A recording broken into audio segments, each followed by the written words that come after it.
첫 번째 주제가 참 뭐라고 할까요? 운명의 장난일지 뭔지는 네. 모르겠지만 불법 대북 송금에 이재명 대표가 기소가 됐는데 네. 기소가 된 지 하루 만에 네. 이재명 대표의 그 재판부도 결정이 됐어요. 네네. 근데 하필이면은 형사 11부의 신진우 부장판사로 네. 정해졌습니다. 근데 이 신진우 부장판사 형사 11부가 이화영에 대해서 징역 9년 6개월을 내렸거든요. 네네. 그렇습니다. 이거는 뭐 사실상 뭐 운명이라고 봐야 되겠고 이재명 대표에 대해 가지고 공범이라고 거의 뭐 인식이 되고 있는 와중에 네. 신진우 부장판사가 이화영한테는 실형을 선고하고 이재명은 무죄를 선고할 수는 없을 거잖아요. 아, 그럼요. 네. 그러니까 이거는 이렇게 보면 됩니다. 그러니까 이거는 이제 뭐 우연히 이렇게 된 거지만 그렇죠. 사실 우리 이 법 이론상으로 봐도 이게 맞는 게 음. 대북 송금에 대해서 재판을 이제 이화영을 한 사람인데 그 공범을 수사하면 이게 연속성이 있지 않습니까? 그럼요. 그러니까 대북 송금의 전문가가 판결을 하는 게 당연히 맞는 거죠. 맞죠, 맞죠. 이게 왜 잘못된 겁니까? 음. 정말 말도 안. 그러니까 전혀 모르는 사람이 다시 저기 재판 다시 한다. 얼마나 오래 그러면서 막 걸리겠어요. 그 자료만 검토해도 2년 걸려요. 그런데 이걸 갖다 신진우 부장판사 한다? 너무 좋은 거죠, 이거는. 그렇죠.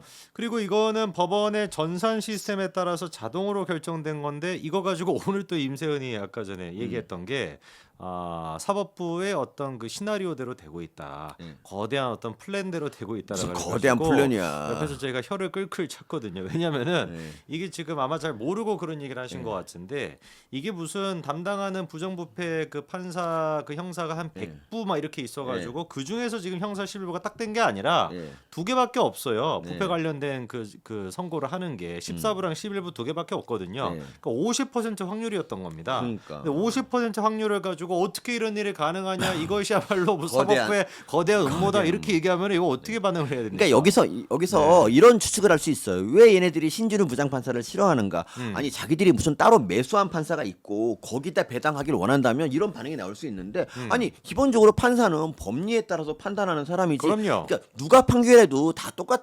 비슷하다고 봐야 되는 그게 상식적인 법 감정이어야 되는데 그렇죠. 법을 만드는 민주당 애들이 판사에 따라서 판결이 달리 나온다 생각한다는 거 이거 정말 잘못된 거고 임세훈도 얘가 공천을 노리다가 잘 안 된 사람 됐죠. 안 된 사람이잖아. 네, 이번에 안 그러니까 됐습니다. 공천 받고 싶으면 이렇게 말하면 안 되죠. 이게 뭐야? 그럼 이재명한테 유리한 판결을 내리는 그런 판사를 찾아서 맡겨야 이게 공정하다고 생각.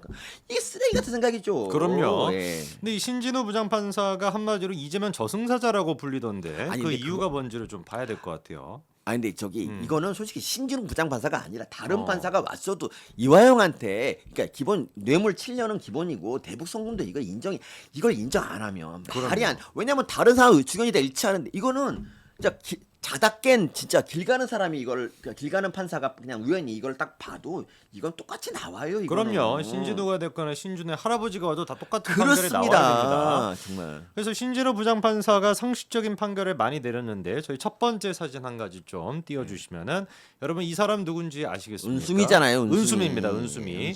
은수미에 대해서도 징역 2년을 선고하고 법정 구속을 한 사람이 또 신진우 부장판사인데 여러분 아시는 것처럼 한창 이제 은수미가 코마 트레이드 그 이준석으로부터 그것도 이제 그 성남 국제마피아랑 연관이 돼 있었죠. 거기서 차량과 그다음에 운전수 등등을 지원받았다라는 네. 걸로 정치자금법 위반으로 수사를 받고 있을 때 그때 당시 경찰관을 매수를 했다라고 하는 또 논란이 있었습니다. 그래서 수사 정보를 넘겨받는 대가로 청탁을 들어줬다. 네. 그리고 그 경찰관의 상관인 또 다른 경찰관한테도 청탁을 들어주고 뭐 460만 원의 현금과 와인을 받았다라고 하는 혐의가 있었는데 그거에 대해서 징역 2년을 선고하고 법정 구속을 시켰죠. 그러니까 저는 이 판결은요 신진우 판사가 너무 봐준 거라고 생각해요. 너무 편파적인 오히려. 판결입니다. 왜냐하면 봐봐요 저기 이제 성남 시장이 그딴 짓을 한 거잖아. 경찰한테 이제 정보 주고 자기 수사 정보를 받고 청탁을 들어준 거잖아요. 그럼 누가 더 나쁜 놈입니까? 그 경찰이 나쁜 놈, 경찰도 나쁜 놈이지만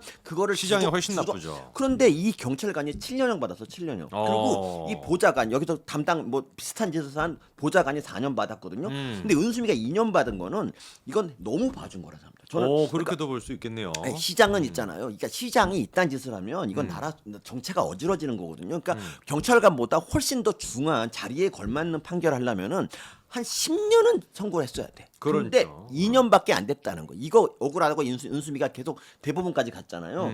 근데 이건 너무한 거예요. 10년 2심에서는 10년으로 다시 올렸어야 돼. 나는 정말 이거 아쉽습니다. 그때 당시 1심 재판 판결도 저희가 준비를 했는데 사진 한 가지 또 띄워주시면은요. 당시 이제 신부장 판사가 이렇게 얘기했습니다. 성남시장으로서 시정을 총괄하고 소속 공무원들을 지휘 감독하는 막중한 임무를 수행하는 피고인이 개인적인 이익을 위해 범행에 가담했다. 공정성과 투명성에 심각한 불신을 초래했고 부하 공무원으로부터 금품까지 수수하는 상황에 대한 국민과 일반 공무원들의 실망감 역시 가늠할 수 없다. 딱 근데 이 얘기가 이재명의 얘기 아닙니까? 그러니까 이거 네. 그러기도 하는데 이렇게 말하고도 2년밖에 선고 안 했다는 건 좀 제가 아무리 생각해도 좀 아쉽습니다. 이번에 그때 은수미한테 못했던 거를 이번에 이재명한테 아낌없이 한번 방출해 주시면 좋겠습니다. 좋습니다. 네. 거기에다가 또 다른 사진 한 가지 또 띄워주시면은요. 요 분도 여러분들 다 아실 겁니다. 최용길과 김만배. 최윤길. 이 두사 최용길 같은 경우는 성남시 의장이었죠, 그렇죠? 네, 네. 김만배에게 징역 2년 6개월을 선고하고 최용길 성남시의회 의장한테 징역 4년 6개월을 선고한 사람도 마찬가지로 신진우 부장 판사였습니다. 참고로 제가 이제 대장동 그 전문가지 네네. 않습니까? 맞장을 쓴 사람인데, 근데 이제 거기서 그 성남 도계공을 이제 설립하려 그러는데, 네. 이제 그때 이제 보수 쪽에서 반대를 했거든요. 근데 나중에 최윤길 막 꼬셔가지고 결국 이제 이거를 통과시킨 그런 적이 있는 사람인데, 어쨌든 최윤길 이 사람이 4년 6개월인데 성남시 의장한테 근데 이 은수미가 2년 이건 역시 석연치 않다. 남아 있는 거는 이재명한테 다 풀어야 된다. 이제만 다 풀어야 된다. 네, 그때 당시 재판 그 판결문도 좀 한번 볼까요? 다음 사진 좀 띄워주시면은요. 그때도 이렇게 얘기했습니다. 공정하게 진행되어야 할 도시개발 사업에 부정한 방법으로 개입했다. 시의회 업무의 공정성과 투명성에 관한 국민의 신뢰를 심각하게 훼손하는 것으로 죄책이 무겁다라고 하는데 이 얘기도 딱 들어보면은 이재명 대표한테 그대로 해당이 되는 얘기입니다. 예, 맞습니다. 여기서 이제 그 김왕근님이 네. 은수미가 금수미가 아니라서 이렇게 말씀하시는데 지금 이런 정말 알겠습니다. 저 사실은 이런 조크 정치에 있어서 이런 조크는 굉장히 필요한 겁니다. 네. 갑자기 왜 맥을 이렇게 갑자기 끊으시죠? 아닙니다. 저기 사실은 지금 이럴 때입니까? 은수미 금수미 그러니까요. 라고 하셔야 할라 그러다가 네. 상처받잖아요. 그럼 아예 소개를 안 하셨으면 되는데. 그러니까 그 말하다가 중간에 아차 싶어갖고 그런 거고요. 참고로 제가 오늘 1시에 그 김혜경의 그 해경군 김씨 의혹 그것도 파헤치셨습니까? 그러니까 지난번에 네네. 1 했고 이번 주 2를 했는데 네네. 이건 정말 그러니까 결론은 뭐냐면 김혜경의 특검을 받아야 된다는 거예요. 근데 이 중요한 얘기 정말 그 앞에 그 내용이 너무너무 절절한 그런 거였는데 이게 200명밖에 안 봤어요. 너무 안타깝지 않습니까? 이게 특검으로 이제 가고 이러려면 한 2만 명은 봐야 되는데 그렇죠. 그 시간에 1시에 방송했잖아요. 네네. 저를 못 들어오게 방해한 거 아닙니까? 왜 1시에 하는 겁니까? 금요일 날. 뭐 1시에 이유가 있습니까? 네, 원래 1시에 한 1시 지금 한 그래서 금요일 그러니까 네. 제가 봐봐요. 사안이 해경고 김씨 같은 그런 중요한 사안을 다룰 때는 좀 피해 있는 것도 좀 도리 아닙니까? 그렇다는 거죠. 네, 알겠습니다. 지금 그래서 신진우 부장판사로 배당이 되고 민주당의 반응이 이래요. 다음 사진 하나 보여주시겠습니까? 기피제를 활용해야 된다. 재판 기피해야 된다는 얘기도 나오고 있고요. 서울로 이송해야 된다. 이렇게 좀 당혹스러운 모습을 보여주고 있는데 서울로 이송하겠다면 뭐 서울구치소로 이송하나요? 어디로 가겠다라는 거죠? 근데 일단 기피제를 활용하겠다라고 하는데 이것도 법조계에서는 가능성이 좀 떨어진다. 기피 신청이 받아들일 가능성은 거의 없다. 이런 지금 분위기입니다. 근데 작년 10월에도 아마 얘네들이 이제 이화영이 신청했었죠. 신진우 부장판사 여기에 대한 기피 신청을 했었어요. 근데 그때도 이제 거부를 당연히 사실 그것도 말이 안 되는 게 이게 이제 그때 수사 다 끝나고 이제 공판도 그 상당 부분 진행이 된 상태였거든. 근데 거기서 바뀌는 건 말이야. 이거는 시간 끌기 위한 거고요. 이 재판부 기피 신청 같은 것도 보니까 뭐 대법원까지 거의 가서 확정이 나더라고요. 그래요. 네, 그렇게 알고 있는데 아니면 어떡하지? 그렇게까지 오래 걸릴 것 같지는 않은데 이화영 케이스. 어쨌든 얘네 거기 좌파들이나 그리고 이제 간첩단 애들이 청주 간첩단도 똑같았는데 재판부 기피 신청은 재판을 시간 끌기용으로 하는 거예요. 근데 정말 나쁜 놈들이니까 그리고 이번 같은 경우도 마치 그러니까 다른 사람들한테 무슨 인상을 주냐면 마치 판사가 뭔가 좀 뭐 우편향이 이어서 이런 판결이 나왔다는 인상을 계속 주고 있잖아요. 그러니까 이거는 지금까지 계속 검찰 독재 맨날 얘기하고 조작 얘기하면서 검찰의 이미지를 정말 밑바닥으로 끌어내리는 게 바로 그렇죠. 민주당인데 이제 판사마저 그 프레임으로 자꾸 이제 매도하는 거니까 그렇게 우리 사법부는 그래도 유난히 그러니까 유일하게 지금 남은 진짜 성역인데 그나마 이제 김명수가 많이 망쳤기는 하지만 그래도 사법부가 살아 있어서 정권 교체가 되고 조국 같은 애들이 이제 구속되고 뭐 조국 같은 애들이 구속되겠죠.